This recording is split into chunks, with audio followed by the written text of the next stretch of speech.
Welcome, ladies and gentlemen. Welcome, welcome, welcome. I am Coach Vernon Garrison, and welcome to 107.5 FM, Awesome Radio. And we have a wonderful show to share with you today on Let's Talk Real Life with Nada Manning. So, without further delay, we got a lot to talk about, so I don't want to kill any time. Hello, Miss Nada. How are you? How are you? Hello, and may I say 107.5 FM? No doubts. That's the place to be right now. Right, Is and this, go ahead. WBCU 1570 AM Whew. on your dial. And we just want to say thank you for joining us. Welcome back again. We have just finished the month of June with all those wonderful messages coming from our guests. And hopefully, you fathers have learned something and thought about some things during that time. So now that we are going into the month of July, we want to start with something fresh. This is summertime, it's eating time, Whew. it's relaxation time, it's vacation time. And let's face it, when we on vacation, we do what? We do a lot of eating. We do a lot of, some of us do a lot of drinking. We do a lot of socializing because, yay, it's summertime. School is out. The winter months are gone for a while, and now we just deal with all of these warm temperatures. Some temperatures are hot, heat, and we want to do some things to cool us off. Sometimes we want to exercise and get some of those pounds off.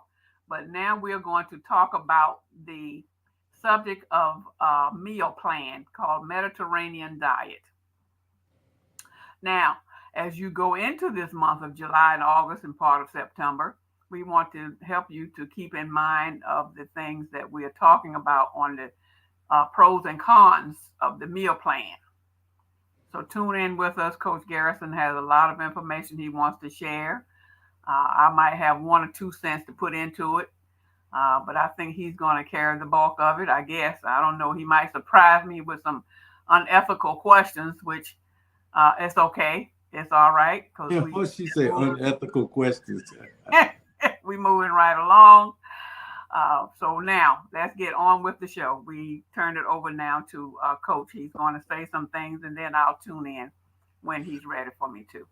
Well, I would say this show is parental discretion advised, and I would say it's for the parents because I'm getting ready to talk about in a minute something that will probably shock your conscience just a bit, but you've already heard it before, I guarantee you.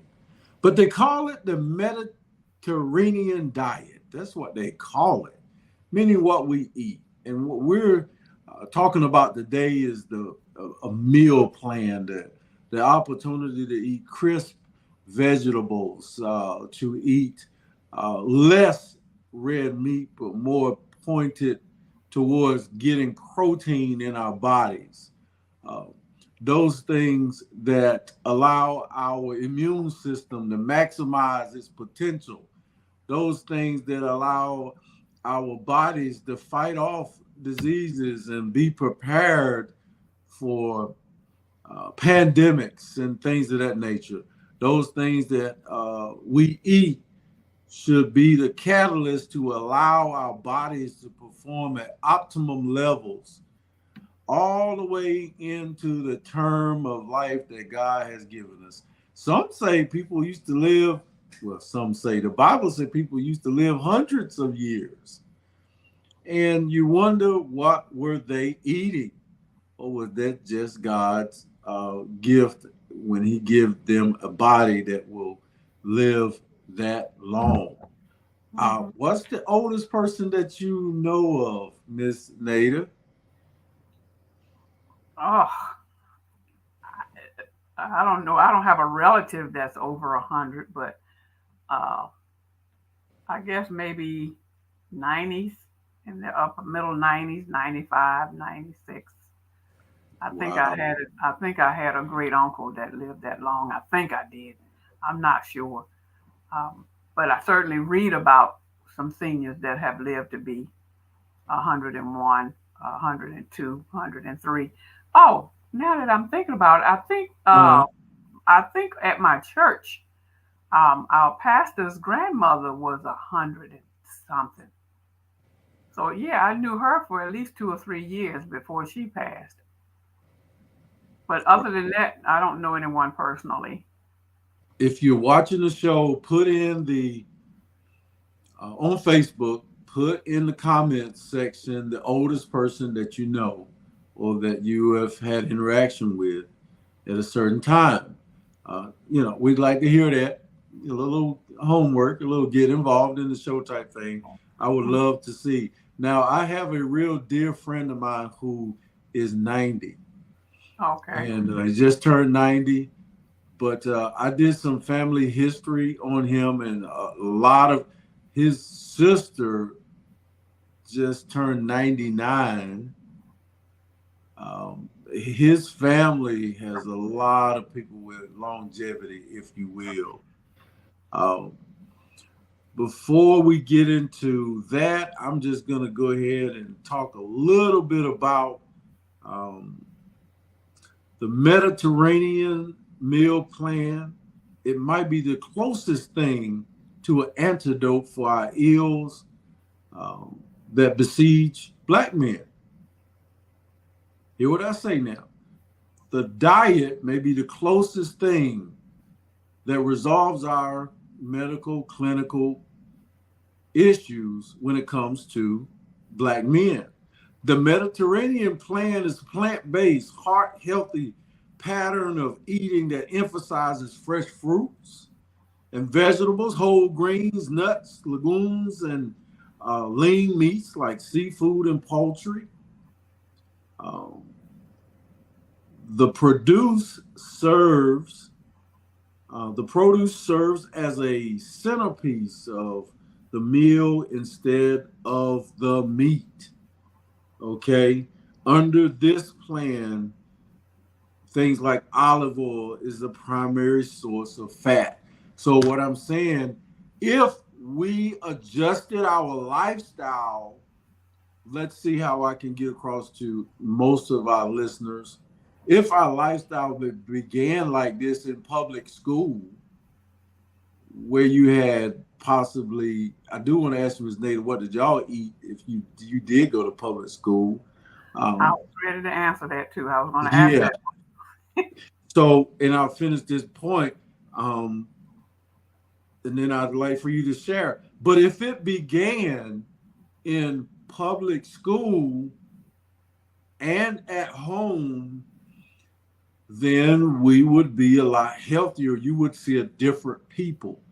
Um, Say, for instance, if water is the most important beverage, then why would we give him milk as the main theme of beverage for our food? Then it would have been water, and milk would have been a supplement. Uh, as far as bones and things of that nature, yes, calcium, milk. I'm going to start coaching just a little bit when I say that. If water is the most important beverage, and we should be drinking 8 ounces, 8 glasses, 8 ounce, 8 glasses a day, 4 glasses, throughout the day. Why did they, put that before us, that milk and then the fruit juices and things of that nature? But what was on your lunch tray? I would say um, to answer your first comment about the milk and the water. Yes, on our lunch tray we had the little pint-sized milk, little container milk. We had regular food. Wasn't any processed food back in the day. Everything was home cooked in the kitchen, real food. Um, Things like, well, gee, it's been so long ago. I'm trying to remember what was on my tray. I know the milk was there, and we had an option to have water, but sandwich, um, vegetables like green lima beans, rice, or white potatoes, which were mashed potatoes, and sometimes stewed potatoes. Sometimes we would have beans. So it was a meal that was filling. I mean, it wasn't a whole spread across the table, but like you said, it's on a tray. But it was food like we would eat at home, I guess I can say. Back then in the kitchen, in the school system, in the kitchen, those cooks were real home country cooks. And as far as the meat go, we would have a hot dog every now and then. Um, I don't remember a whole lot of meat. I guess we had some, but I don't remember a whole lot of it. Um, Certain times of the year, because during those times we had um, hog killings and that kind of stuff, and that's how we would get our meat, which was pork. But going back to the meal plan, which is what they are calling it today, and so I'm still going to tie in back in the day with today. And even though the meal plan was different, uh, what we ate kept us out of the hospitals, kept us from getting sick. With all of the things that's being, today's food is processed food. Back in the day, there was no processed food. The cooks in the kitchen really cooked food like they cook at home. And apparently it worked, because a lot of us, like I said, the hospitals and all that kind of stuff, we personally didn't have a hospital. I don't remember ever going to a hospital until I had my first child. And I think I was 21 when I had my first child. And so the first 20 years of my life, I was in a car accident. So I did go to the hospital for that one right before I had him. But there was no hospital back in the elementary school, hospitals going on back in that time. Because whatever we got sick, whatever was hurting us, there was always a home remedy. There was a home, and the home remedy might smell bad, but it worked. Headaches, Wow. stomach aches, all that kind of stuff. Because quite frankly, back in the 40s and the 50s and some parts of the 60s, families just couldn't afford the hospitals and things. Now, I guess the hospitals existed, but we didn't know anything about it. Us country folks didn't know anything about a hospital. So the food that we ate, and truth be told, none of us, and it was four of us in the house with my grandparents in my early years, none of us was overweight. Even though they had pork and all that kind of stuff that today they saying is not good for you. But see, the difference is in the pork today and back in the day, it was homegrown back then. My grandparents raised their own hogs and pigs, so they know what they ate because they fed them themselves. So it's what's in the pork that's causing such obesity today, to make society say that pork is not good for you. And to zoom in on what's good for you and what not, I think all of the food, whether it's today or yesteryear, is all in proportion. How much of it do you eat? And if it was fixed like it was back in my time, it was fixed in such a way where you didn't really want a whole lot of it, because the little bit they gave you was filling because of the way they prepared it. So the food today is processed, so they're putting a whole lot of stuff in it to stretch it out. And while they're stretching it out to serve more people with it, it's taking away the ingredients that's necessary to make a healthy body. And so to compare back to your question with that, what was on my school tray, the beans and all those beans and things was homegrown, except the pork and beans, of course. But most of the beans, black eyed peas, lima beans, green peas, and all that stuff was grown from the field, straight out of the field.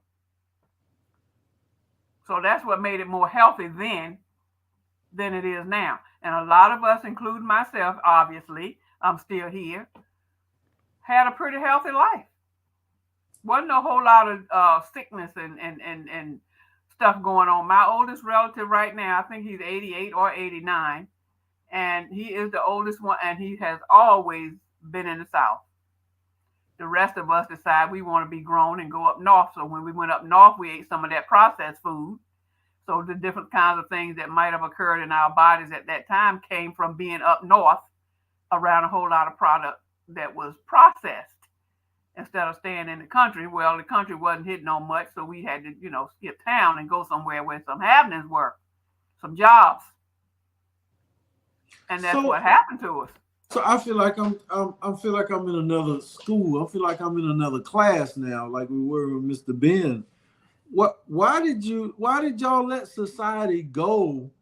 And I'm talking about you guys as decision makers, when you guys were, in your prime, when you're supposed to be running the government, the city council, why did y'all allow things to go process? I remember as a kid growing up, I go to the lunchroom and I get some real eggs and get off at school and real grits. But I do recall seeing things change to more hot dogs, to more processed foods in the lunchroom. The water fountain was out in the hallway. You didn't have no glass of water sitting next to your tray. Right. So I remember that. So how do y'all, before I read the shocking information I promised the listeners from the National Center of Health Statistics, the CDC, Center for Disease Control, before I read that, why did y'all let it go towards the process? What do you mean let? Well, what do you mean? What y'all? What we were young folks. We were what? Well, I mean, once you became a part of the government, once you became grown citizens, able to vote and able to make decisions in society, you had to see, just like artificial intelligence is evolving now, people have their say.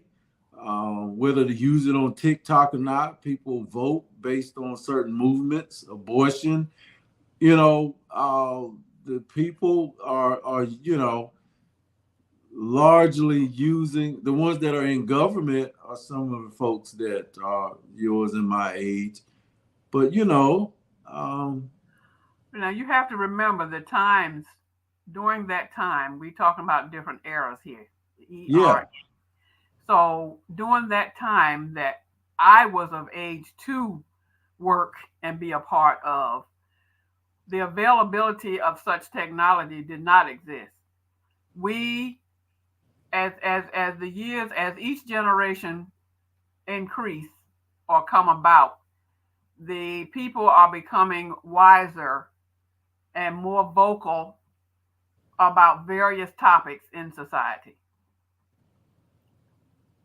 During the time of the 40s and the 50s and some parts of the 60s, people were more interested in getting a job and making a living and surviving. They were not about going out there trying to make the government go back to what was 20 years earlier. Some people did that, activists, I call them. Some activists were just that. They were, but it wasn't a whole lot of it. Many of those activists did not step up to the plate until I would say the 70s and 80s.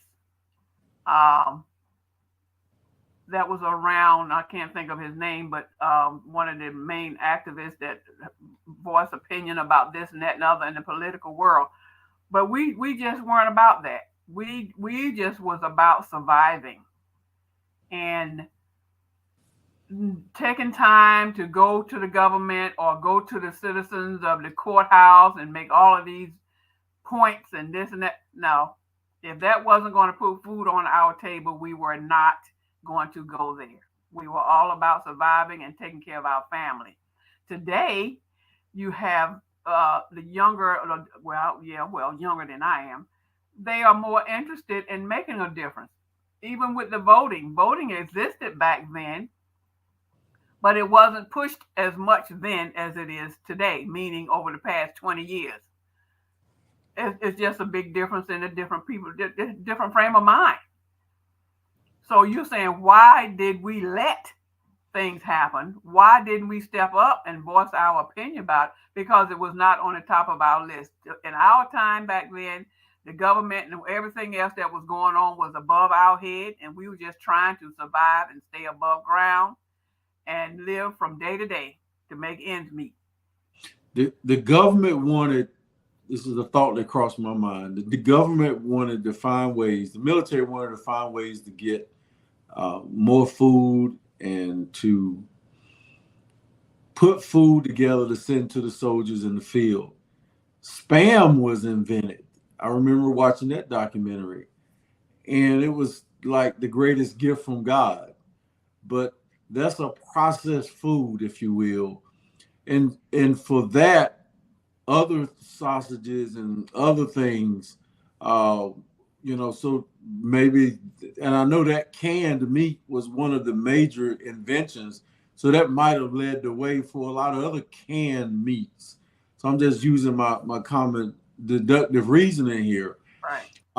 So you would have actually been protesting against spam. You would have actually been protesting against processed meats in factories rather than processed meats from the butcher in your local shop. So it would have been better to eat the pork from your backyard or the local butcher than to eat the pork coming from the packages and things that started from the government, because the hot dogs, and people talk about how they didn't want to take the vaccine, but they eat hot dogs and they go to the state fair and eat anything somebody give them. Yeah. I recall. Let me look at this.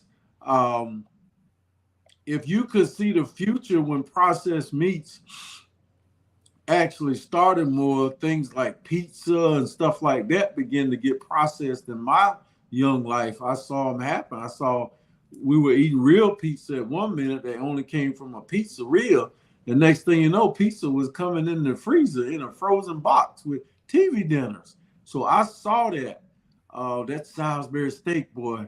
Whoo! I was just tearing that up. All right. Looking at African Americans, the percentage of men ages 20 and older with obesity between 2015 and 2018, the percentage of men aged 20 and older that were considered obese, 38.7% of our men. The percentage of women ages 20 and older with obesity between the years 2015 and 2018, this window of time, a staggering 55.9% of our women were obese. So when it comes to let me just finish this one with hypertension. Percentage of men ages 20 and older with hypertension, which is your high blood pressure, you taking hypertension medication, is between 2015 and 2018, 56.8% high blood pressure. You don't feel good all the time. When you eat certain things, your vision and stuff is affected. You want to go lay down. You're tired. Your legs and arms are puffy. The percentage of women 20 and older with hypertension, measured high blood pressure, blah, blah, blah, 57.6%. That's over half of the Black women you see between 2015 and 2018 had high blood pressure. And and I can honestly say that much of that percentage increase stemmed from the lack of activity. When you find in today's society, women are working, men are working, but the percentage of them working a type of job that requires them to be more active is slim. Many times the jobs are in the office. You might find some people that's working construction and they're outside and they're walking all day. But most of the time in that era that you were just speaking about, those 20s and 30-year-olds, they don't want the jobs that's doing all that work. And so they're striving to do the job that's more in a cool place and not so much activity and moving around. Whereas back in the day with those 20 and 30-year-olds, we were doing what? In the field, out there walking back and forth, sweating off all them biscuits we just ate. That cornbread grandma just cooked. Good as I don't know what. But you better go on and eat all that because you're getting ready to go back out there in that field in another 30 minutes. So by the time you finish doing all that good eating, that's lunchtime. And dinner time is another healthy meal. But my point is that obesity, like I said to you a little bit ago, when I was coming up and we was on the farm like that, none of us in the household, very few, now there was some, but very few people that worked on the farm were obese. Everybody was slim. And that comes from not eating a whole lot of junk because we didn't have the junk to eat. We ate real food, home cooked, off the table, off the stove. And then we go out there and work. And then when school time comes, we will be in school. But when we come home, we get the homework done and it's time to do something outside. Today, you come home, you do the homework, and you on what? You're on the computer, you're on the laptop, you're on whatever. You ain't outside doing nothing. So that's where the obesity increase has come about because of the lack of activity. Not that there is nothing to do, it's that home life does not warrant a whole lot of moving around and doing things on the outside. Because what? Leadership in the home, whoever they are, does not stress activity for those children. Go play ball, some of them do. After they become of age, they go play a game, baseball, basketball, football, all that. That's good. And that helps keep the obesity rates down. But all households are not doing that. And then when they become of age, they get those jobs where they're just sitting in front of a computer or walking around in the building giving orders to somebody, but nothing strenuous enough to keep the weight off.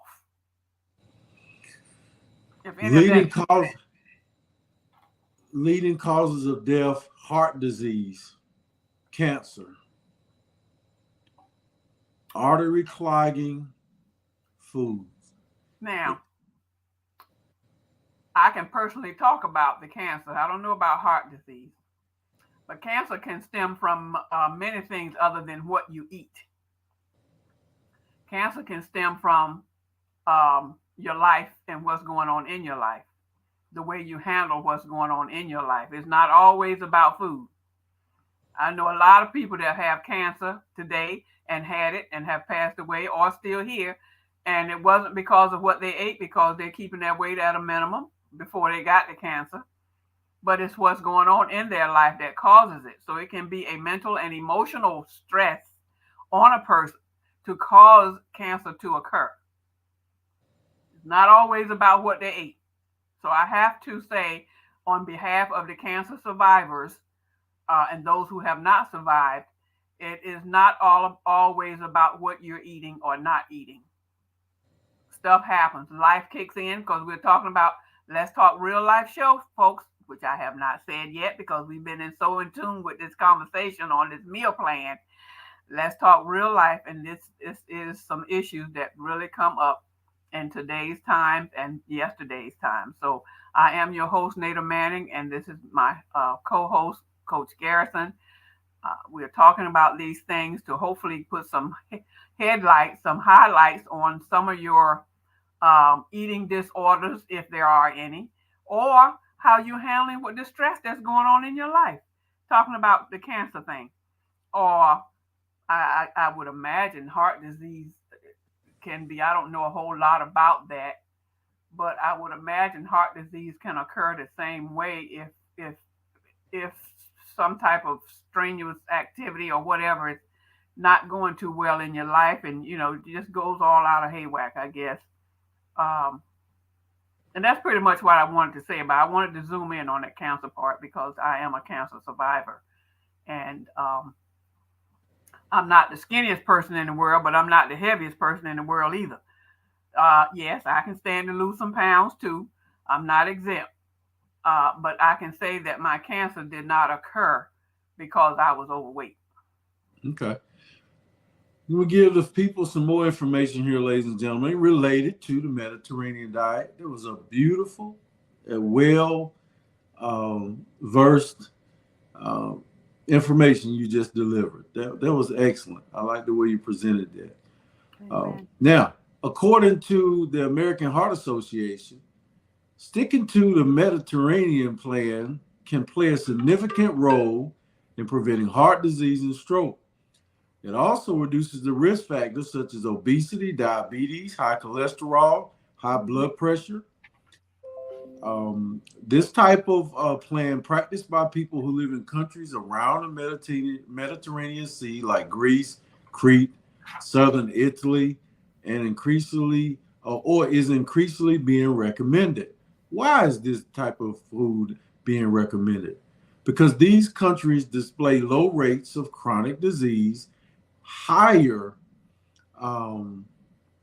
low rates of chronic disease, and higher than average adult life expectancy despite having limited access to health care. Interesting. Here are five more surprising stats about the Mediterranean diet. But anyway, you wanted to comment on what I just said? I wanted to comment on the comparison with those countries outside of the U.S., those less fortunate countries. The key word that I read into that was that they did not have access to they were more I won't say underdeveloped, but they're underdeveloped compared to the U.S. We have here in America, we have access to all kinds of stuff here. We have resources to do this and buy this and that and other and get health insurance and all that. Now, those under or less fortunate countries, like I just described about back in the day for me in the 40s and the 50s, we didn't have all those richities, as I can call it now, those access to all of the best of the best. And the same thing with these countries, Greece and all these other countries around the world today. So that is not a misfortune if they're not as sick as we are, because they don't need the doctors. So right. I see what you're saying, and I see what they just said there. Right. They just had limited access. I don't see that as, if you don't need the doctors, I really don't see that as an unfortunate aspect of their society. Right. Even, Right. It's more of a benefit to not, I mean, the doctors are needed because we're human and our bodies do fail at some point or another. Something does hurt, from what. But I guess if I'm making myself clear, you were saying how those countries over in the Greece and other continents, other cities and towns that don't experience what we are experiencing today. They don't have a need for the doctors, and their obesity rate is much, much lower than ours. Why? Because, like I said back in the day, there was no obesity going on then because we were watching what we were eating, and not necessarily watching but we only ate what we could eat. Whereas today, you can go out there and get anything you want, no matter what the cost is. It's made of whatever. It's made of all kind of stuff that's been put in it, but you want what you want. Well, back in the day and in Greece, they can want all they want to, but they couldn't get it. Look. You can get it then, you can get it now, but you couldn't get it then. So what you can't get, you won't have it. So if you don't have it, then you won't be sick from it. You won't have a health problem because you couldn't eat it anyway. You didn't have it at your disposal. When I was growing up, McDonald's was 30 minutes away drive. So I see what you're saying. And also, when I got to Greenville and I started living up here, I met an associate who opened my eyes to something that it was the weirdest thing in the world. And that was, when you're deciding to get food, most of us still today just say, oh, I'm going to eat here or I'm going to eat there. And you go get one meal. Right. This cat he had a sort of a habit of going to get a particular sandwich from this restaurant, going to get the fries from this restaurant, going to get another part of his meal from over here, and then getting dessert from another. So it could be as much as 2 to 3 places that was normal for him to get food. Right. And I bet your bottom dollar with the opportunities that parents give their children. What do you want, little Johnny? What do you want, little Tina? Well, I don't think they name their kids Tina no more. And definitely not Johnny. But what do you want, Marcus? No, Marcus either. I'm just give up on names. But I imagine they probably take all 5 of them children. I want this. I want that. And they probably go to 5 different restaurants. Right. So I'm saying that explains a lot of obesity today, as opposed to during the Greece time that you just read in the country of Greece, and back in the day during my time and in my era in the 40s and the 50s. We just didn't have it. And if you didn't have it and you couldn't get it, you're not going to drive. Grandma and Granddad not going to drive no 10 miles so you can get a hot dog. You're going to sit down here at this table and eat this pork skin. That's what you're going to eat. You're going to eat that or you don't get nothing. So the chances of getting sick, because they knew what that meat and stuff was that they put on that table. They knew what was in it. The chances of getting sick back then was slim to none. And wasn't no obesity. And yes, we ate the pork. And we was eating the old slave diet, the old slave menu, just rehashed. And that slave menu became Bojangles chicken, sausage, smoked sausage biscuits. I saw that meme on the Facebook the other day where they were talking about these are the old sandwiches, the bologna and cheese, and I was like, nah, that bologna and cheese, that's the egg McMuffin at McDonald's, that's the country egg sandwich. That is Bojangles chicken, when they had the chicken with the hot sauce on the bread on there. I was like, they selling that Chick-fil-A right now. They're selling these big giant restaurants that made those sandwiches into mainstay products. And that burger looked like it's 2 inches thick. Yeah. And they make it look like all that's meat, but all that stuff is processed and a whole lot of fat and everything else is in that burger. I wish you would have made a burger that big in my household, boy. You would have took up half the hamburger, boy. You'd be like, you don't pay no bills right here. How you make a hamburger that big? All right. We talking about obesity, and that's where it comes from. And to truth be told, I believe obesity would decrease if they would pick up some of the habits from back in the day of preparing food. Let me get to my point here, and I'm gonna read this like a gentleman, but these type things right here are not optional. I know this article is written nice and pretty, ladies and gentlemen. Here are 5 more surprising stats about the Mediterranean diet. It can reduce your risk of stroke. Right now, we're relying on the doctor to deal with our mess, to deal with the culmination of years where our life expectancy has increased and some of our quality of life have decreased. So we're not benefiting from living in, 70s, 80s, and 90s. We're here to see our children, but we spending a lot of time in nursing facilities and things of that nature in the latter years. Right. But I'm gonna stay out of that department of how you're living your life. I'm basically saying these are ways that we reduce stroke. According to one study, which includes thousands who had diabetes and other risk factors for heart disease, stated that the Mediterranean diet reduced the rates of death from stroke by roughly 30%. What we eat makes a difference. It helps promote healthy aging. One study also found that women who observed this diet were also 46% more likely to age healthily. And I just got done saying that in my own way. But aging healthy or healthy aging means to have lived 70 years or more without having no chronic disease like cancer, type 2 diabetes, kidney disease, lung disease, Parkinson's disease. It also means to experience no major decline in mental health, cognition, and physical functions. This plan, this food, the way we eat can reduce your risk of developing type 2 diabetes. Another study that examined the effects of the Mediterranean plan on cardiovascular disease found that it also reduced the risk of individuals developing type 2 diabetes by 52%. Half of us wouldn't have the sugar. And then what they call it back in the day? Sugar. He got the sugar. 52, over half of us would not be taking, have to be afraid to eat a piece of cake or taking insulin or faced with our organs shutting down and our legs turning various colors and inflammation taking over our bodies.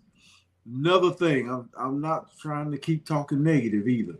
What this Mediterranean plan can do, it can greatly reduce the risk of early death. It can reduce frailty that comes with age. The nutrients that comes from adhering to this plan may reduce your risk to developing muscle weakness and other signs of frailty by approximately 70%. The point of the show, ladies and gentlemen, we have to speak up for the generations to come. Is it too late for me to start eating vegetables? No, if you tell me we're not eating meat tonight, I know I can have a moderation of rice. I can have a ton of veggies. I love spinach. I love other vegetables like you just would not believe.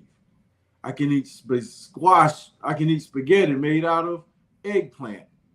I think that's what they make spaghetti. Yeah, I can do a lot of those things with vegetables. I'm not gonna blink. Now, you might have to give me some butter with bread, but you can use smart butter. But I can do the vegetarian thing. And your point is, it's all about changing your way of eating. We have no choice right now. This is a major part of how to say God's way of healing ourselves. And be mindful of what we eat. Right. This right here, if we make this turn right now, we have to turn down the processed food. We have to. Some of us went to the doctor today and got bad reports, and the doctor just is a nice person, and they said, yeah, well, you got to cut back on the salt. Yeah, well, you got to cut back on the sugar. They were just as nice as they could be. Forget that niceness.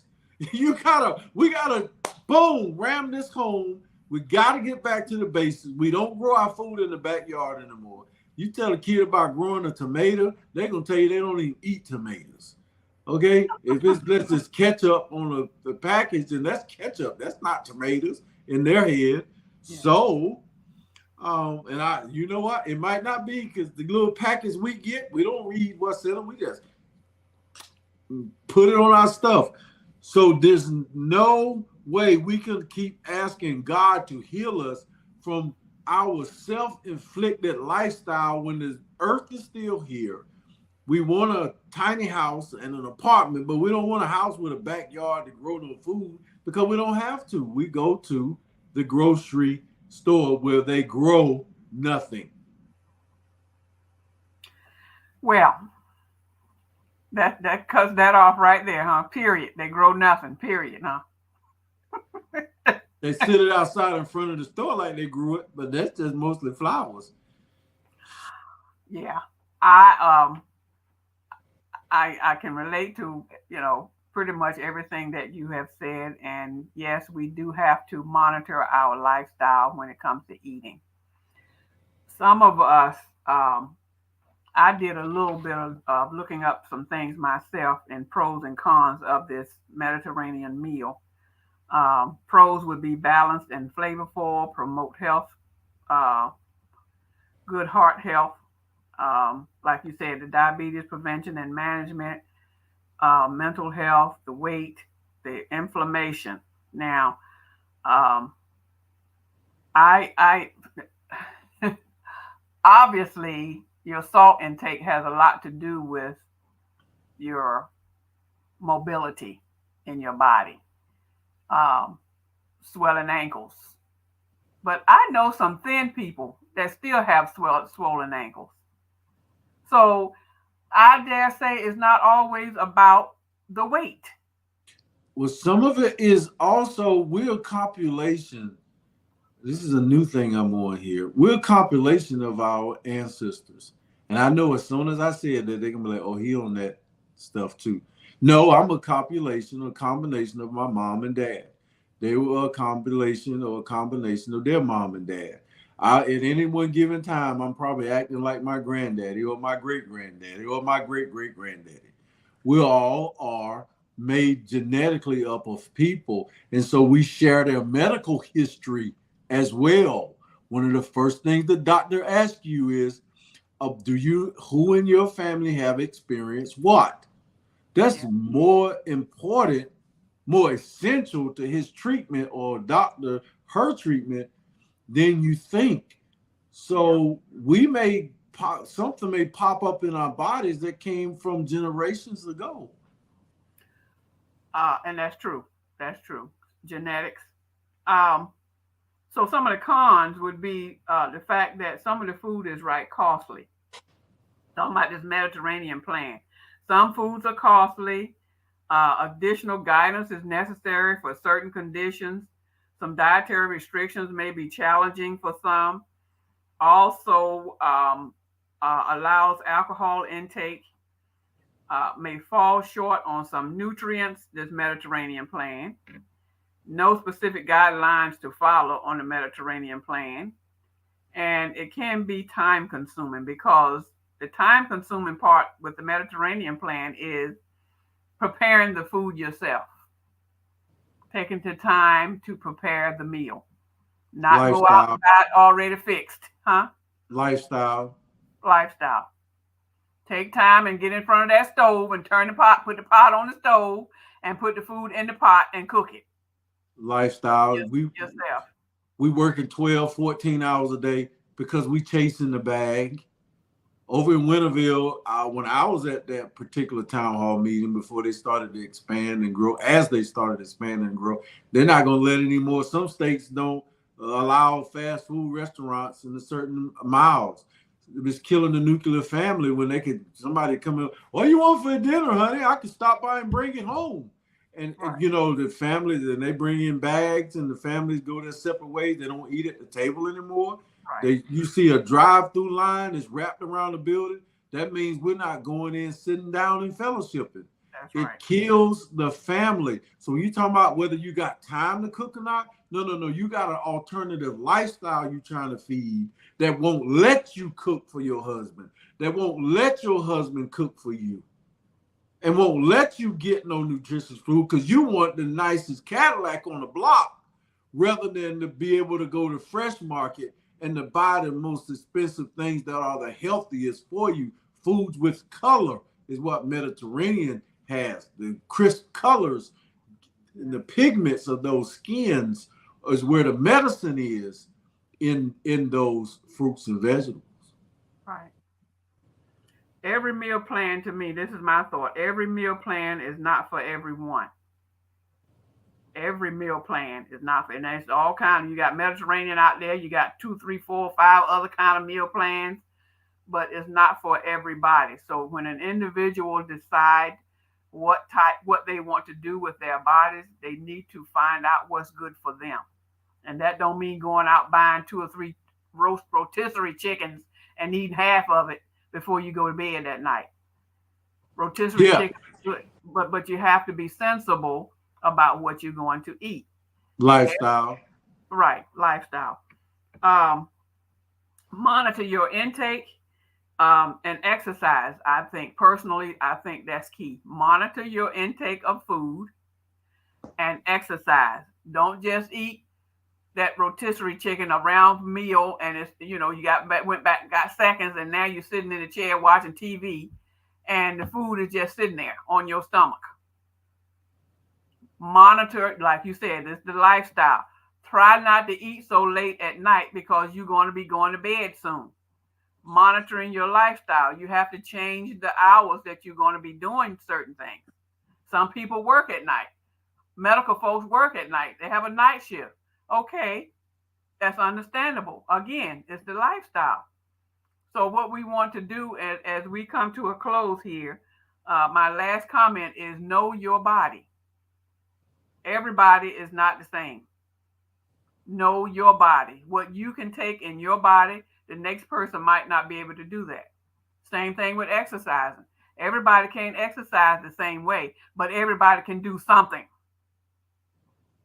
The key is don't just do nothing, but do something to help work off some of those calories that you've had. You're going to go get some cheesecake, then you plan to work off some of that cheesecake tomorrow or that same day or whatever, and go to Planet Fitness or go for a walk or ride your bike.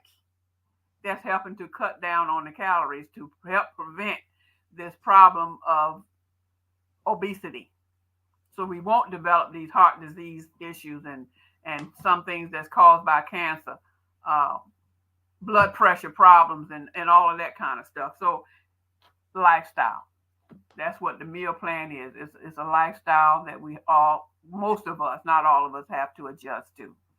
And so if Coach has nothing else, we're coming to a close. It's been a very interesting show.